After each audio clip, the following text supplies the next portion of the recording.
കൃഷ്ണായ വാസുദേവായ ഹരയേ പരമാത്മനെ പ്രണതക്ലേശനാശായ ഗോവിന്ദായ നമോ നമഃ. ശ്രീമദ് ഭാഗവതം തൃതീയ സ്കന്ധം അധ്യായം 27 ആണ് നമുക്ക് ചെയ്യേണ്ടത്. അപ്പോൾ നമ്മൾ കഴിഞ്ഞ അധ്യായത്തിൽ ഭക്തിയോട് കൂടിയിട്ട് ഏത് യോഗമാണെങ്കിലും, കർമ്മയോഗമാണെങ്കിലും രാജയോഗമാണെങ്കിലും ജ്ഞാനയോഗമാണെങ്കിലും ഭക്തിയോട് കൂടിയിട്ട് നമ്മൾ ആ യോഗങ്ങളൊക്കെ അനുഷ്ഠിച്ചാൽ നമുക്ക് നമ്മുടെ അന്ധക്കരണം ശുദ്ധാവും. എന്നിട്ട് നമുക്ക് ഈ പ്രകൃതി പുരുഷ വിവേകം, പ്രകൃതി പുരുഷന്റെ കാര്യം പറഞ്ഞുല്ലോ നമ്മൾ കഴിഞ്ഞ അധ്യായത്തിൽ. അപ്പോൾ ആ പ്രകൃതിയും പുരുഷനും തമ്മിലുള്ള ബന്ധം അല്ലെങ്കിൽ ബന്ധമില്ലായ്മ എന്ന് പറയട്ടെ. അതായത് പുരുഷൻ ശരിക്കും പ്രകൃതിയിൽ നിന്ന് വിട്ടിട്ടാണ്, പ്രകൃതി ജഡാണ്, പുരുഷൻ കൊടുക്കുന്ന ചൈതന്യം കൊണ്ട് പ്രകൃതി ചൈതന്യവത്താവുകയാണെന്നും പ്രകൃതി പുരുഷനിൽ നിന്ന് വേറെയാണെന്നുള്ള ആ അറിവ്, അതായത് നമ്മൾ ഈ പ്രകൃതിയിൽ നമ്മൾ മായയിൽ വന്ന് ജനിക്കണ ജീവൻ ശരിക്ക് ആ പുരുഷൻ തന്നെയാണ് എന്നുള്ള അറിവ് നമുക്ക് അന്ധക്കരണം ശുദ്ധമായിട്ട് ഭക്തിയോടുകൂടി ഏത് യോഗത്തോട് അനുഷ്ഠിച്ചാലും നമ്മുടെ അന്ധക്കരണം ശുദ്ധമാകുമ്പോൾ അത് തെളിയും. അങ്ങനെ നമുക്ക് ആ പ്രകൃതി പുരുഷ വിവേകം ഉണ്ടായാൽ മാത്രമേ നമുക്ക് മോക്ഷം ലഭിക്കുള്ളൂ. അത് ലഭിക്കും. ഇതാണ് നമ്മൾ ഇനി ഈ 27 പറയാൻ പോണത്. അപ്പോൾ കഴിഞ്ഞതിൽ നമ്മൾ പറഞ്ഞല്ലോ ഭക്തിയോഗത്തിൻ്റെ പ്രാധാന്യമൊക്കെ നമ്മൾ പറഞ്ഞു. അപ്പോൾ ഇതിലെന്താ പറയാൻ പോണെന്ന് വെച്ചാൽ, നമുക്ക് ഈ പ്രകൃതി പുരുഷ വിവേകം ഉണ്ടായാൽ മാത്രമേ നമുക്ക് ഈ സംസാര ഭയം ഇല്ലാണ്ടാവുകയും ഈ ജീവന് ഈ സംസാര ചക്രത്തിൽ നിന്ന് മോക്ഷം ലഭിക്കുകയും ചെയ്യുള്ളൂ എന്നാണ് 27 പറയാൻ പോണത് കേട്ടോ. അപ്പം കഴിഞ്ഞ അധ്യായത്തിൽ നമ്മൾ ഭക്തി കൊണ്ട് വളരെ ശുദ്ധമായിട്ടുള്ള അന്ധക്കരണം കൊണ്ട് നമ്മൾ ഈ പുരുഷനെ അല്ലെങ്കിൽ പരമാത്മ പുരുഷനെ നമ്മൾ ധ്യാനിക്കണം എന്നൊക്കെ പറഞ്ഞു അല്ലേ. ഭക്തി വർദ്ധിപ്പിക്കണം, അത് വളരെ പ്രധാനമാണ്. എന്നിട്ട് ഭക്തിയോടുകൂടി നമ്മൾ ആ പരമാത്മ ചൈതന്യത്തിനെ അല്ലെങ്കിൽ പരമപുരുഷനെ ധ്യാനിക്കണം എന്ന് പറഞ്ഞു. അതെന്തിനാച്ചാൽ നമുക്ക് ഈ വിവേകം ഉണ്ടാവാനാണ് ധ്യാനിക്കണം എന്ന് കഴിഞ്ഞതിൽ പറഞ്ഞത്. അപ്പൊ ഇതിൽ ഇനി പറയണത് വിവേകം ഇല്ലെങ്കിൽ നമുക്ക് മോക്ഷം സിദ്ധിക്കില്ല, അവിവേകം കൊണ്ടാണ് നമ്മുടെ ഈ എല്ലാ സഫറിങ്ങും എന്ന് പറയാണ്. അപ്പൊ നമുക്ക് നോക്കാം ആദ്യത്തെ ശ്ലോകം. ഓം നമോ ഭഗവതേ വാസുദേവായ. ശ്രീമദ് ഭാഗവതം തൃതീയ സ്കന്ധം 27 അധ്യായം. ശ്രീ ഭഗവാനുവാച. ഭഗവാൻ ദേവഹൂതിയോട് ഉള്ള ആ സംവാദം തുടരുകയാണ്. ദേവഹൂതിയുടെ സംശയങ്ങളൊക്കെ തീർക്കുക, അല്ലെങ്കിൽ ദേവഹൂതിക്ക് ശരിക്കും ജ്ഞാനം പകരെയാണ് അമ്മയ്ക്ക്. ശ്രീ ഭഗവാനുവാച. 1. പ്രകൃതിസ്ഥോപി പുരുഷോ നാജ്യതേ പ്രാകൃതൈർഗുണൈ അവികാരാദകർത്തൃത്വാൻ നിർഗുണത്വാജ്ജലാർക്കവത്. അതൊരു ഉദാഹരണം പറയുന്നുണ്ട്. അപ്പൊ നമുക്ക് ഈ പ്രകൃതി പുരുഷ വിവേകം കൊണ്ട് മാത്രമേ മോക്ഷം സിദ്ധിക്കുള്ളൂ. ഈ പ്രകൃതിയിലുള്ള അവിവേകം കൊണ്ടാണ് നമുക്ക് ഈ നിത്യശുദ്ധനായിട്ടുള്ള ഈ ആത്മാവിന് അനുഭവപ്പെടുന്ന ഈ സുഖദുഃഖങ്ങളൊക്കെ ശരിക്കും നിത്യ ശുദ്ധനാണെങ്കിലും ഈ അവിവേകം കാരണമാണ് നമുക്ക് ഈ സംസാര ദുഃഖങ്ങളൊക്കെ അനുഭവിക്കേണ്ടി വരുന്നത്. അപ്പൊ നോക്കാം ഇതിൻ്റെ നമുക്ക് ഈ ആദ്യത്തെ ഇതിൻ്റെ അർത്ഥം നോക്കാം. ജലാർക്കവത്, അതായത് വെള്ളത്തിൽ നേലിക്കണ സൂര്യനെ പോലെ. ഇവിടെ സൂര്യൻ ആണ് പുരുഷൻ, അതായത് പരമാത്മാവ്. അപ്പോ വെള്ളത്തിൽ നീലിക്കുന്ന സൂര്യനെ പോലെ പുരുഷ മീൻസ് ആത്മാവ് സൂര്യനായിട്ടാണ് കമ്പയർ ചെയ്തത്, ആകാശത്ത് നിൽക്കുന്ന സൂര്യനായിട്ട് കേട്ടോ. പ്രകൃതിസ്ഥ അഭി, പ്രകൃതിയിൽ സ്ഥിതനെന്നിരിക്കലും, അതായത് പ്രകൃതിയിലിരിക്കുന്ന ആൾ ജീവൻ. ഓക്കെ. ഇനി നിർഗുണത്വാത്, ശരിക്ക് ഗുണാതീതനാണ് പരമാത്മാവേ. അതാണ് നിർഗുണനാണല്ലോ. നിർഗുണം, നിഷ്കളൻ അല്ലെ, നിരഹങ്കാരൻ, അങ്ങനെയാണല്ലോ. അപ്പോ അകർത്തത്വാത്, ആ അകർത്താവാണ്. കാരണം ഒന്നിനും കർത്തൃത്വമില്ല പരമാത്മാവിന്. പിന്നെയോ അവിവേകാരാത്, വികാരം അല്ല അവികാരാത്, വികാരമില്ല, നിർവികാരനാണ്. പ്രാകൃതൈഹി, അതായത് ഈ ശരീരത്തിനെ സംബന്ധിച്ച ഗുണൈഹി സുഖദുഃഖങ്ങളാൽ ന അജ്യതേ ബന്ധിക്കപ്പെടുന്നില്ല. അതായത് എന്താ വെച്ചാൽ ശരിക്ക് പുരുഷൻ വെള്ളത്തിൽ നിഴലിച്ച സൂര്യനെ പോലെയാണ് എന്ന് പറയണം. വെള്ളത്തിൽ നിഴലിച്ച സൂര്യനെ പോലെ. അതായത് ഈ പുരുഷൻ ശരിക്ക് ആകാശത്ത് നിൽക്കുന്ന സൂര്യനെ പോലെയാണ്. നമുക്കൊരു ജലാശയം സങ്കല്പിക്കുക. ആ ജലാശയം നല്ല കാറ്റത്തെ ഇളകണുണ്ടെന്ന് വെച്ചോളൂ. അപ്പൊ ശരിക്കും ആദ്യം നമ്മൾ നോക്കുമ്പോൾ ഈ സൂര്യന്റെ ബിംബം, പ്രതിബിംബം, റിഫ്ലക്ഷൻ കാണാമെന്ന് വെക്കാം. വെള്ളം ഇളകിയാലോ ആ റിഫ്ലക്ഷൻ വല്ലാതെ ഇളകും. ആ അകത്തെ സൂര്യനും ഈ പിന്നെ സൂര്യന്റെ ആ നിഴലും അല്ലെങ്കിൽ ആ റിഫ്ലക്ഷനും വല്ലാതെ ഇളകും. ഇനി ചളിവെള്ളമാണെങ്കിലോ കുറേ ഇനിയിപ്പോൾ ഇളകാതെ നിൽക്കാച്ചാലും അതിങ്ങനെ ശരിക്ക് ക്ലിയർ ആയിട്ട് കാണില്ല. നല്ല സ്വച്ഛമായിട്ടുള്ള ഇളകാത്ത വെള്ളമാണെങ്കിൽ ആ സൂര്യനെ നമുക്ക് ശരിക്ക് കാണാൻ പറ്റും. നേരെ തിരിച്ച് കുറച്ച് ചളിയുള്ള വെള്ളമാണെങ്കിൽ അതിന് മങ്ങൽ വരുന്ന മാത്രമല്ല ഇളകും കൂടി ഉണ്ട് കാറ്റത്ത് വെച്ചാൽ ഒട്ടും നന്നായിട്ട് അത് ആ ബിംബം ഇളകും ഇല്ലേ. പക്ഷെ ആകാശത്ത് നിൽക്കുന്ന സൂര്യന് ശരിക്കും അതാണല്ലോ കാരണം, ഈ റിഫ്ലക്ഷന്. ആ കാരണമായിട്ടുള്ള ആകാശത്ത് നിൽക്കുന്ന സൂര്യന് ഒരേപോലെ നിൽക്കുകയാണ്. പക്ഷെ ഈ വെള്ളത്തിന്റെ ഇളകലും അതിലത്തെ മാലിന്യവും അനുസരിച്ചിട്ടാണ് റിഫ്ലക്ഷൻ. അതേപോലെയാണ് പരമാത്മാവ്. നിത്യശുദ്ധനാണ്, നിർവികാരനാണ്, നിർഗുണനാണ്. ഇതിനൊക്കെ മീതെയാണ് പരമാത്മാവ്. പക്ഷെ ആ പരമാത്മാവിന്റെ റിഫ്ലക്ഷനാണ്, മായയില് ഉള്ള റിഫ്ലക്ഷനാണ് നമ്മളെ. സൂര്യന്റെ ജലത്തിലുള്ള റിഫ്ലക്ഷൻ പോലെ മായയുടെ അവിദ്യ, അജ്ഞാനവസ്ഥ. മായയ്ക്ക് രണ്ടെണ്ണം നമ്മൾ എന്തെങ്കിലും മുമ്പ് പറഞ്ഞു, അവിദ്യയും വിദ്യയും. മായയുടെ അവിദ്യാസ്വരൂപിണിയായിട്ടുള്ള മായയിലത്തെ റിഫ്ലക്ഷനാണ് നമ്മളെ ജീവൻ. അപ്പൊ എന്താ പറ്റുന്ന വെച്ചാൽ ആ മായയിലത്തെ മാലിന്യം, അതായത് ഈ ഗുണങ്ങൾ കാരണം, സത്വരജസ് സമോ ഗുണങ്ങളുടെ അധികം കാരണം അത് ഈക്വലൊന്നുമല്ല. അപ്പോൾ അത് കാരണം ഈ നമ്മുടെ മനസ്സിന് മാലിന്യം ഉണ്ടാവുകയാണ്. അപ്പൊ ആ മായയിലത്തെ മാലിന്യവും പിന്നെ ഈ ആജിറ്റേഷനും കാരണം ഈ പരമാത്മാവിന്റെ റിഫ്ലക്ഷൻ ആയിട്ടുള്ള ജീവൻ ഏത് ദേഹത്തിലാണ് ഇരിക്കണ ആ ദേഹത്തിന്റെ ഈ ജഡദേഹം അനുഭവിക്കണ എല്ലാ സുഖദുഃഖങ്ങളും അനുഭവിക്കുകയാണ്. ശരിക്ക് അത് ആ റിഫ്ലക്ഷന് മാത്രമേ അനുഭവിക്കുന്നുള്ളൂ, ആ പരമാത്മാവിനില്ല എന്ന് മനസ്സിലായാലാണ് നമ്മൾ വിവേകം ഉണ്ടായി എന്ന് പറയുക. അതാണ് പ്രതിപുരുഷ വിവേകം.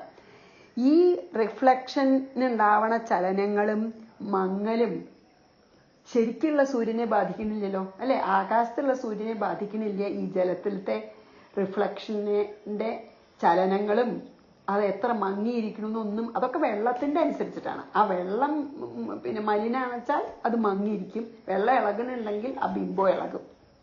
അതേപോലെ നമ്മള് ശരിക്കും പരമാത്മാവന്നെയാണ്. പക്ഷെ ആ പരമാത്മാവിന്റെ ചൈതന്യം മായയിൽ കൂടെയാണ് നമ്മളെ പ്രകാശിക്കണേ. അപ്പോ ആ മായയുടെ കാരണം, മായയിലത്തെ മാലിന്യം കാരണമാണ് നമുക്ക് തോന്നണത് ദേഹാഭിമാനം. അപ്പൊ നമുക്ക് അറിയണില്ല നമ്മളെ ഞാൻ നിർവികാരനും നിർഗുണനും നിരഹങ്കാരനും നിത്യാനന്ദ സ്വരൂപനായിട്ടുള്ള പരമാത്മാവാണ് ഞാൻ എന്നറിയാതെ നമ്മൾ ഈ ഇരിക്കണ ദേഹം ആണ് നമ്മളെന്ന് വിചാരിച്ച് ഈ ജഡമായിട്ടുള്ള ദേഹം അനുഭവിക്കണ എല്ലാ സുഖദുഃഖങ്ങളും അനുഭവിക്കുകയാണ്. അതാണ് ഇതിൽ പറഞ്ഞത്.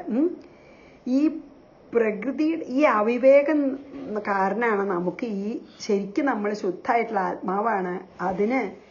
അതായത് ഈ പ്രകൃതിയില് ശരീരം എടുത്ത് വന്ന ആത്മാവാണ് ജീവൻ, അല്ലെ? പ്രകൃതിച്ച മായയില് ശരീരം എടുത്ത് വന്ന ആത്മാവാണ് ജീവൻ. അപ്പൊ വെള്ളത്തിൽ നിഴലിച്ച സൂര്യബിംബം പോലെ തന്നെയാണ് നമ്മള്. അതുപോലെയാണ് നമ്മള് ശരീരത്തിനെയാണ് നമ്മളെ സ്വന്തം അഭിമാനം, ശരീരമാണ് നമ്മളെന്ന് ഉറപ്പിച്ചിട്ട് നമ്മൾ എന്ത് ചെയ്യും? ശരീരത്തിലെ സുഖദുഃഖങ്ങളൊക്കെ, ജനനം മരണം തൊട്ട് എല്ലാ സുഖദുഃഖങ്ങളും നമ്മൾ അനുഭവിക്കുന്നുണ്ട്. ശരിക്കും നമ്മൾ അതിന് അതീതന്മാരാണെങ്കിൽ പോലും ആ വിവേകമില്ല.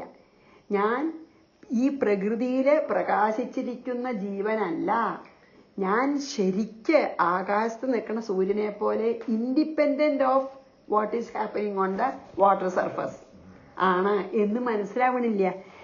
അപ്പോ അതാണ് ഇത് ശരിക്കും നമ്മളെ ബാധിക്കണില്ല, പക്ഷെ നമുക്ക് ബാധിക്കണ്ടെന്ന് തോന്നുന്ന അജ്യതയെന്ന് പറയുന്നുണ്ടല്ലോ, ഇതൊന്നും ഈ സുഖദുഃഖങ്ങളൊന്നും ശരീരത്തിന്റെ സുഖദുഃഖാദി ധർമ്മങ്ങളൊന്നും അജ്യതയെ നമ്മളെ ബാധിക്കണില്ല. പക്ഷേ നമുക്കത് ദേഹാഭിമാനം കാരണം നമുക്കത് തോന്നുകയാണ്. നമുക്ക് ശരിക്കും നമ്മൾ ആ പുരുഷൻ തന്നെയാണ് നിർവികാരനും നിരാകാരനും നിഷ്കളനും നിത്യ ശുദ്ധ സത്വസ്വരൂപനായ പരമാത്മാവാണ് ഞാൻ എന്ന് നമ്മൾ മറന്നിട്ട്, അല്ലെങ്കിൽ ഈ മായയുടെ മാലിന്യം കൊണ്ട് നമ്മൾ ഈ വെള്ളത്തിൽ പ്രതിഫലിക്കുന്ന സൂര്യന്റെ പ്രതിബിംബം ചലിക്കുകയും മങ്ങിയും ഇരിക്കണ പോലെ നമ്മൾ ജീവന്മാരങ്ങനെ ഇരിക്കുന്നു. അതുകൊണ്ടാണ് നമുക്ക് അതൊക്കെ അനുഭവിക്കേണ്ടി വരുന്നത്. ആ അവിവേകം കൊണ്ടാണ് അർത്ഥം. അപ്പോൾ നമുക്ക് ആദ്യത്തെ ശ്ലോകം അതാണ് ഇതിൽ പറഞ്ഞത്. അപ്പൊ നമുക്ക് ഇത് ശരിക്കും നമ്മളെ ബാധിക്കണില്ല എന്ന് പറഞ്ഞു തരികയാണ്. ഏതാ ഈ ജഡദേഹത്തിൽ ഇരിക്കുന്നുണ്ട് നമ്മളെ ചാലും ജീവൻ ചാലും ശരിക്കും ജഡദേഹം അല്ല, നമ്മളെ ജഡദേഹേ അല്ല.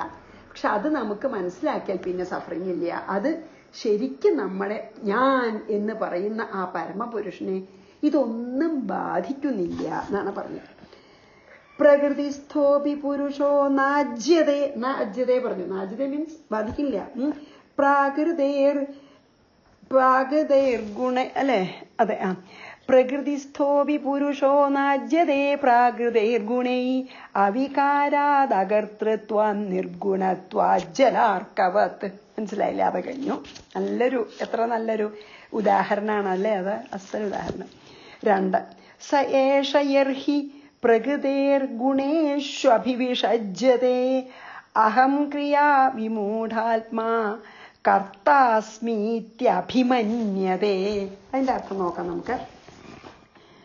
സ അങ്ങനെയുള്ള ഏഷ ഈ പുരുഷൻ, അതായത് നിർവികാരനും നിർഗുണനും നിഷ്കളനും നിത്യശുദ്ധ സത്വസ്വരൂപനായിട്ടുള്ള പുരുഷൻ, യർഹി എപ്പോൾ പ്രകൃതേഹേ പ്രകൃതിയുടെ ഗുണേഷു ധർമ്മങ്ങളിൽ, അതായത് സത്വരജസ്തമോ ഗുണങ്ങളില് അഹം ക്രിയാവിമൂഢാത്മാ അഹങ്കാരം കൊണ്ട്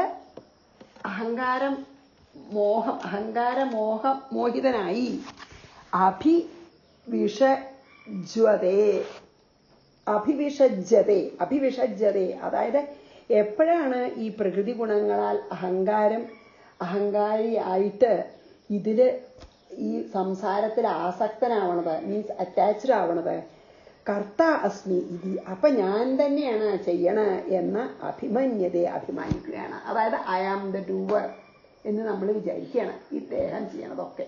ദേഹാഭിമാനം ഉണ്ടാവുകയാണ്. അപ്പൊ എന്താ ഇതിൽ പറഞ്ഞു വെച്ചാൽ, ഇങ്ങനെ പിന്നെന്താണ് നല്ല ഈ അതായത് നിർഗുണനും നിഷ്കളനും നിർവികാരനുമായിട്ടുള്ള ഈ പരമപുരുഷൻ ഈ പ്രകൃതിയിലത്തെ സത്വരജസ്തമോ ഗുണങ്ങളെ എടുത്തിട്ട്, അത് 3 ഈക്വലൊന്നല്ല കേട്ടോ. അപ്പൊ ആ ഗുണങ്ങളുടെ ആ ഇത് കാരണം അഹങ്കാരം ഉണ്ടാവും. ആ ഗുണത്തിൽ നിന്നാണല്ലോ മഹത്വത്വം ഉണ്ടാവണം. ആ മഹത്വത്തിൽ നിന്നാണല്ലോ അഹങ്കാരം. അപ്പൊ ഈ പ്രകൃതി ഗുണങ്ങളെ സ്വീകരിച്ചിട്ടുള്ള ഈ ജീവൻ എന്ത് ചെയ്യും വെച്ചാൽ, പ്രകൃതിയിൽ വന്നിട്ട് പ്രകൃതി ഗുണങ്ങളെ സ്വീകരിച്ച ഈ ജീവൻ സംസാര കാര്യങ്ങളിൽ വളരെ അറ്റാച്ച്ഡ് ആവുകയാണ്, ആസക്തി ഉണ്ടാവുകയാണ്. Means you are attached. എന്നിട്ട് ഐ ആം ദ ഡൂവർ, അതാണ് കർത്ത അസ്മി, ഞാനാണ് എല്ലാം ചെയ്യണത്, ഞാനാണ് എല്ലാം അനുഭവിക്കണത്. അപ്പൊ ഈ ചെയ്യണ തന്നെയാണല്ലോ കർത്തൃത്വം ഭോക്തൃത്വം എന്ന് പറയും. ഞാനാണ് ചെയ്യണമെന്ന് നമ്മൾ വിചാരിക്കുന്നിടത്തോളം കാലം ഞാനാണ് അനുഭവിക്കണത് അല്ലെ. ഓ ഞാൻ ഇത് ചെയ്തു അതുകൊണ്ട് എനിക്കിതുണ്ടായി, നമ്മളങ്ങനെയല്ലേ പറഞ്ഞത്. ഓ ഞാൻ ഭയങ്കര ഹാർഡ് വർക്ക് ചെയ്തപ്പോൾ എനിക്കിത് കിട്ടി. എത്രയോ ആള് ഹാർഡ് വർക്ക് ചെയ്താൽ കിട്ടാണ്ടിരിക്കണു. അപ്പൊ നമ്മുടെ പൗരുഷവും പ്രയത്നവും ഒന്നും മാത്രം പോരാ, ഭഗവത് കൃപയും കൂടി, അതായത് ഭഗവാന്റെ ആ ശക്തിയാണ് പിന്നില്. പക്ഷെ നമ്മളെപ്പോഴും എന്ത് പറയും, ഞാനാണ് ചെയ്തത്, അപ്പൊ അതിന്റെ സന്തോഷം ഞാൻ, അപ്പൊ ദുഃഖമാണെങ്കിലും എന്താണെങ്കിലും അല്ലെ. അപ്പൊ കർത്തൃത്വവും ഭോക്തൃത്വവും, കർത്തൃത്വം ഉണ്ടെങ്കിൽ ഭോക്തൃത്വം ഉണ്ടാവും.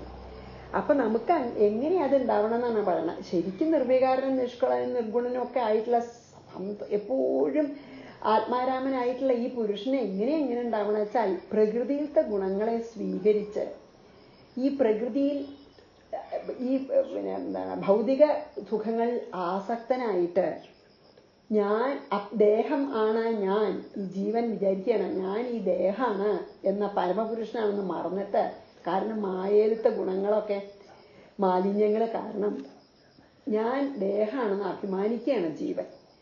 ആ അഭിമാനം കൊണ്ട് എന്താ വിചാരിക്കണ വെച്ചാൽ ഞാൻ പരമപുരുഷനാണെന്ന് വിചാരിക്കുന്നില്ല. ഈ ദേഹം കൊണ്ട് ഞാൻ ഈ ചെയ്യണതൊക്കെ ഞാൻ ചെയ്യണ, അല്ലാണ്ട് ഭഗവാന്റെ ശക്തി കൊണ്ട് ചെയ്യണതാന്ന് നമ്മൾ വിചാരിക്കാതെ ഇത് ഞാൻ ചെയ്യണതാണ് എന്ന ആ കർത്തൃത്വം, exactly I am the doer, ഞാനാണ് ചെയ്യണ, അപ്പൊ അതിന്റെ സുഖദുഃഖങ്ങൾ ഞാനാണ് അനുഭവിക്കണ എന്ന് പറഞ്ഞ് അനുഭവിക്കുകയും ചെയ്യും. അതുകൊണ്ടാണ് നമുക്ക് ഈ ദുഃഖം ഉണ്ടാവണം. അല്ലെങ്കിൽ ശരിക്ക് ഒരു ദുഃഖവും ഇല്ല പുരുഷന്. പക്ഷെ നമ്മള് ഈ ദേഹമാണെന്നുള്ള അഭിമാനം നമുക്ക് ഏത് നിമിഷം ഉണ്ടാവണോ അപ്പൊ തൊട്ട് നമുക്ക് ഈ കർത്തൃത്വ ബോധമുണ്ട്, ഭോക്തൃത്വമുണ്ട്.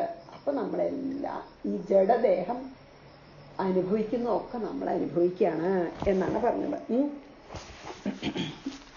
ഇതൊക്കെ നമ്മൾ മുമ്പ് പറഞ്ഞത് തന്നെയാണ് കേട്ടോ, അല്ലെ? നമ്മള് ഈ പരിശുദ്ധനായിട്ടുള്ള പുരുഷന് പിന്നെ യാതൊരു വിധവും ദോഷമില്ലാത്ത ആണെങ്കിൽ പോലും ഈ ഇന്ദ്രിയങ്ങളും ഇതൊക്കെ ഉണ്ടായതിനു ശേഷം ഞാൻ എന്നുള്ള ആ അഭിമാനം ഉണ്ടല്ലോ, അതാണ് ശരിക്കും പറയാച്ച ആ രണ്ട് വാക്കന്നെ എന്താ പറയുക, അഹന്തയും മമതയും. അഹന്തയും മമതയും ഉണ്ടാവുമ്പോഴാണ് നമുക്ക് പിന്നെ ഈ കർത്തൃത്വം ഭോക്തൃത്വം ഒക്കെ ഉണ്ടാവണം. അഹന്ത പറഞ്ഞാൽ അഹങ്കാരം, അഹങ്കാരം പറഞ്ഞാൽ ഞാൻ എന്നുള്ള ആ ഒരു ഇത്, പിന്നെ മമത പറഞ്ഞാൽ അറ്റാച്ച്മെന്റും. അപ്പൊ അത് രണ്ടും ഉണ്ടാവുകയാണ്. അതുകൊണ്ടാണ് എല്ലാ സയേഷയർഹി പ്രകൃതിർഗുണേഷ്വഭിവിഷജ്യതേ അഹംക്രിയാ വിമൂഢാത്മാ കർത്താസ്മീത്യഭിമന്യതേ. 3. തേന സംസാരപദവീമവശോഭ്യേത്യനിർവൃതഃ പ്രാസംഗികൈഃ കർമ്മദോഷൈ സദസമ്മിശ്രയോനിഷു. അപ്പൊ 3ന്റെ അർത്ഥം നോക്കാം നമുക്ക്. അതായത് തേന, അത് കാരണം, അവശഃ മീൻസ് സ്വാതന്ത്ര്യമില്ലാത്തവനും, അവശഞ്ച ക്ഷീണിച്ചവനല്ലേ, അനിർവൃത ഒരു സന്തോഷവും ഇല്ലാത്തവനും, നിർവൃതി ഇല്ലാത്തവൻ. നിർവൃതി മീൻസ് നല്ല സന്തോഷം അല്ലേ, ഭയങ്കര സന്തോഷം. നിർവൃതി പറയുമല്ലോ നമ്മളെ, ആ പൂർണ്ണ സന്തോഷത്തിന് നിർവൃതി പറയാ, അതില്ലാത്തവനും. പ്രാസംഗികൈഹി, അതായത് എപ്പോഴും അറ്റാച്ച്മെന്റോടുകൂടി, കർമ്മദോഷങ്ങളാൽ, സദസന്മിശ്രയോനിഷു, സത്തും അസത്തും അല്ലെങ്കിൽ രണ്ടും കൂടിക്കലർന്നും ആയിട്ടുള്ള ജീവന്മാരായിട്ട് സംസാരപദവിയും ജനിക്കുകയും മരിക്കുകയും ചെയ്തും കൊണ്ടേ ഇരിക്കുന്നു എന്ന്. അപ്പൊ എന്തുകൊണ്ടാണ് ഇത് ഉണ്ടാവുന്നത്? അവിവേകം കൊണ്ട് അല്ലെങ്കിൽ അജ്ഞാനം കൊണ്ട്. തേന മീൻസ്, അതായത് ഈ മുമ്പ് പറഞ്ഞ ശ്ലോകത്തിൽ പറഞ്ഞ അഹന്തയും മമതയും ഉണ്ടാവുകൊണ്ട് കർത്തൃത്വവും ഭോക്തൃത്വവും, ഐ ആം ദ ഡൂവർ എന്ന് പറഞ്ഞ് നമ്മൾ ഇരിക്കണ കാരണം, ഈ മുമ്പ് പറഞ്ഞ കാരണം കൊണ്ടാണ്. പ്രകൃതിയും പുരുഷനും വേറെയാണെന്നുള്ള ബോധം ഇല്ലാതെ നമ്മൾ ഈ പ്രകൃതിയാണ്, മായയിലത്തെ ഈ ജീവൻ ഈ ദേഹമാണെന്ന് വിചാരിച്ചിട്ട് നമുക്ക് അഹന്തയും മമതയും ഉണ്ടാവും. എന്നിട്ട് ഞാനാണ് എല്ലാം ചെയ്യണമെന്ന് വിചാരിച്ചിട്ടുള്ള ആ ഒരു ദേഹാഭിമാനം കാരണം, അതാണ് തേന എന്ന് പറഞ്ഞത്. അത് കാരണം നമ്മൾക്ക് സ്വാതന്ത്ര്യമില്ല, ആനന്ദമില്ല. കാരണം ഈ ജഡ ശരീരം പിന്നെ അനുഭവിക്കണം. നമ്മൾ ഈ ശരീരം വിചാരിക്കുമ്പോൾ ജനിക്കുന്നുണ്ട് ശരീരം, കുറച്ച് കഴിഞ്ഞാൽ വയസ്സായി മരിക്കുന്നുണ്ട്, അതിനിടയ്ക്ക് അനവധി ദുഃഖങ്ങൾ അനുഭവിക്കുന്നുണ്ട്. അതൊക്കെ നമ്മൾ തന്നെയാണെന്ന് വിചാരിക്കുമ്പോൾ നമുക്ക് അതൊക്കെ അനുഭവിക്കണമല്ലോ. അതാണ് ആനന്ദമില്ല എന്ന് പറഞ്ഞത്. പിന്നെ എപ്പോഴും അറ്റാച്ച്ഡാണ്, അത് ചെയ്യണം ഇത് ചെയ്യണം അങ്ങനെ വിചാരിച്ചിട്ട് നമ്മളെ കർമ്മങ്ങളെ ചിലപ്പോൾ അധർമ്മമായിട്ടും ചെയ്യും. നമ്മളെ സ്വന്തം ഇതിന് വേണ്ടിയിട്ട് മുഴുവൻ ധർമ്മം നോക്കാണ്ട് നമ്മുടെ കാര്യം ശരിയാവണമെന്ന് വിചാരിച്ചാൽ ചിലപ്പോൾ അധർമ്മങ്ങൾ ചെയ്തെന്ന് വരും, കർമ്മദോഷങ്ങളൊക്കെ ഉണ്ടാവാം. അപ്പോൾ പിന്നെയോ അത് കാരണം ആ കർമ്മഫലം അനുഭവിക്കാൻ വേണ്ടിയിട്ട് നമ്മൾ നല്ല ആൾക്കാരുടെ മക്കളായിട്ടും ചീത്ത ആൾക്കാരുടെ മക്കളായിട്ടും നല്ലതും ചീത്തയും കൂടിക്കലർന്ന ആൾക്കാരുടെ മക്കളായിട്ടും ഒക്കെ നമ്മൾ ഓരോ ഗ്രഹങ്ങളിൽ ജന്മെടുക്കേണ്ടി വരികയാണ്. എന്നിട്ട് പിന്നെയും ഇതുപോലെ ചെയ്യും, പിന്നെയും മരിക്കും. പുനരഭി ജനനം, പുനരഭി മരണം, പുനരഭി ജനനീ ജഠരേ ശയനം എന്നെ ശങ്കരാചാര്യസ്വാമികൾ പറഞ്ഞ പോലെ ഈ സംസാര ചക്രത്തിൽ കിടന്ന് നമ്മൾ തിരിഞ്ഞും കൊണ്ടേയിരിക്കുകയാണ്. എന്താ കാരണം വെച്ചാൽ നമ്മൾ ഈ ജഡാണ്, ശരീരമാണ് നമ്മളെന്നുള്ള ദേഹാഭിമാനത്തോട് കൂടിയിട്ട് നമ്മളെ സന്തോഷമില്ലാത്തവരായിട്ട്, അതായത് നിത്യസന്തോഷം ഇടയ്ക്കിങ്ങനെ നമുക്ക് ബൗട്ട്സ് ഓഫ് ഹാപ്പിനെസ് ഒക്കെ ഉണ്ട് എന്തെങ്കിലും സാധിക്കുകയൊക്കെ ചെയ്യുമ്പോൾ. പക്ഷെ ശരിക്കും നീണ്ടു നിൽക്കുന്ന സന്തോഷം നമുക്കില്ല. നമുക്കറിയാം എന്ത് സന്തോഷം വന്നാലും അത് കഴിയുമെന്ന് നമുക്കറിയാം. അറിഞ്ഞാലും നമ്മൾ അപ്പം ആ സമയത്ത് സന്തോഷിക്കില്ല എന്നല്ല, പക്ഷെ ഇതൊന്നും ശാശ്വതമായിട്ടുള്ള സന്തോഷം നമുക്ക് കിട്ടില്ല. അതാണ് ഇവിടെ ആനന്ദവിഹീനം എന്ന് പറഞ്ഞാൽ, ആനന്ദം വെച്ചാൽ ശരിക്കും ശാശ്വത ആനന്ദമാണ് പറയണത്. അതില്ലാതെ നമുക്കൊന്നും സ്വാതന്ത്ര്യമില്ല. ഈ ജഡശരീരമാണെന്ന് വിചാരിച്ചാൽ എല്ലാ ലിമിറ്റേഷൻസും ഉണ്ടേ. നമ്മൾ പരമാത്മാവാണെന്ന് വിചാരിച്ചാൽ ഒരു ലിമിറ്റേഷനും ഇല്ല. ഈ ജഡശരീരം എന്ന് വിചാരിക്കുമ്പോൾ നമുക്ക് എത്ര ലിമിറ്റേഷൻസ് ആണ് അല്ലെ, എല്ലാ ഉപാധികളാണ്. അപ്പൊ അതിനൊക്കെ അനുസരിച്ച് നമ്മൾ ജനിക്കാൻ പറഞ്ഞാൽ ജനിക്കും, എന്ത് വിധി വന്നാലും അത് അനുഭവിക്കും. ഇങ്ങനെ നമ്മളെ അസ്വതന്ത്രരായിട്ടും ആനന്ദം ഇല്ലാത്തവരായിട്ടും വളരെയധികം അറ്റാച്ച്മെന്റോട് കൂടിയിട്ടും അഹന്തോട് കൂടിയിട്ടും ഞാനാണെല്ലാം ചെയ്യണം എന്നുള്ള വിചാരത്തോട് കൂടിയിട്ടും അനവധി കർമ്മങ്ങൾ ചെയ്തു കൂട്ടുകയാണ്. ആ കർമ്മങ്ങളുടെ എല്ലാം ഫലം അനുഭവിക്കാൻ വേണ്ടിയിട്ട് നമ്മൾ പിന്നെയും നല്ല കർമ്മങ്ങൾ കുറെ ചെയ്തിട്ടുണ്ടെങ്കിൽ നമ്മൾ നല്ല സത്തുക്കളായിട്ടുള്ള ആൾക്കാരെ സജ്ജനങ്ങളുടെ വീട്ടിൽ ജനിക്കും. അല്ല, ഒരുപാട് ദുഷ്കൃതം ചെയ്തിട്ടുണ്ടെങ്കിൽ നമ്മൾ ദുർജനങ്ങളുടെ വീട്ടിൽ ജനിക്കും. അല്ല, മിശ്രം രണ്ടും, കുറെ പാപം കുറെ പുണ്യമൊക്കെ ചെയ്തു എന്ന് ഒരാളാച്ചാല് നമ്മൾ ഇത് രണ്ടും കലർന്നിട്ടുള്ള ആൾക്കാരുടെ വീട്ടിൽ ജനിക്കും. എന്നിട്ട് നമ്മളെ പിന്നെയും നെക്സ്റ്റ് ജന്മം ഇതേപോലെ അഹന്തയും മമതയും വെച്ച് ഈ ദേഹാഭിമാനവും വെച്ച് പിന്നെയും നമ്മൾ ഇതുപോലെ കർമ്മങ്ങൾ നല്ലതും ചീത്തയും ചെയ്ത് അതിന്റെ ഫലം അനുഭവിക്കാൻ പിന്നെയും ജനിക്കും. അങ്ങനെ ഇതൊരു ചക്രം, it's A never ending cycle of birth and death ആവുകയാണ്. നമുക്ക് നമ്മൾ ആ never ending cycles of birth and death കൂടെ ഇങ്ങനെ പോയിക്കൊണ്ടേയിരിക്കുകയാണ്. അതിന്ന് നമുക്കൊരു മോക്ഷം വേണമെങ്കിൽ, നമ്മൾ അതിന്ന് ഫ്രീ ആവണമെങ്കിൽ, ഫ്രീഡം വേണമെങ്കിൽ ഒരു വഴിയുള്ളൂ. എന്താ? നമുക്ക് വിവേകം വയ്ക്കുക. ഞാൻ ഈ ജഡശരീരം അല്ല എന്ന് വിചാരിച്ച് നമുക്ക് കർത്തൃത്വബോധം ഇല്ലാതെ എല്ലാം ഈശ്വരാർപ്പണമായിട്ട് ചെയ്ത് നമ്മുടെ കർമ്മദോഷങ്ങളെ നീക്കി ജ്ഞാനം ഉദിക്കുമ്പോൾ നമ്മുടെ എല്ലാ ആഗാമിക കർമ്മവും സഞ്ചിത കർമ്മവും എല്ലാം അടങ്ങി നമ്മുടെ ബോഡി, നമ്മൾ ഈ പ്രാരബ്ധകർമ്മം അനുഭവിക്കാൻ എടുത്ത ബോഡി വീഴുമ്പോൾ നമുക്കപ്പം മോക്ഷം കിട്ടും. അതാണ് ഇതിൽ പറയണ 3. തേന സംസാര പദവി മവശോഭ്യേത്യ നിർവൃത പ്രാസംഗികൈ കർമ്മദോഷൈ സദസന്മിശ്രയോനിഷു. ആലോചിച്ചാൽ നമുക്ക് ശരിക്കും കഷ്ടം തോന്നല്ലേ? പക്ഷേ എന്നാൽ പോലും നമുക്ക് ഇതിന്ന് ഈ ദേഹാഭിമാനം നമുക്ക് അറിയൊക്കെ ചെയ്യാം. അറിഞ്ഞാലും നമുക്ക് അത് അനുഭവമായിട്ട് നമുക്ക് ഞാൻ ഈ ദേഹമല്ല എന്ന് അനുഭവമായിട്ട് വരുന്നില്ല.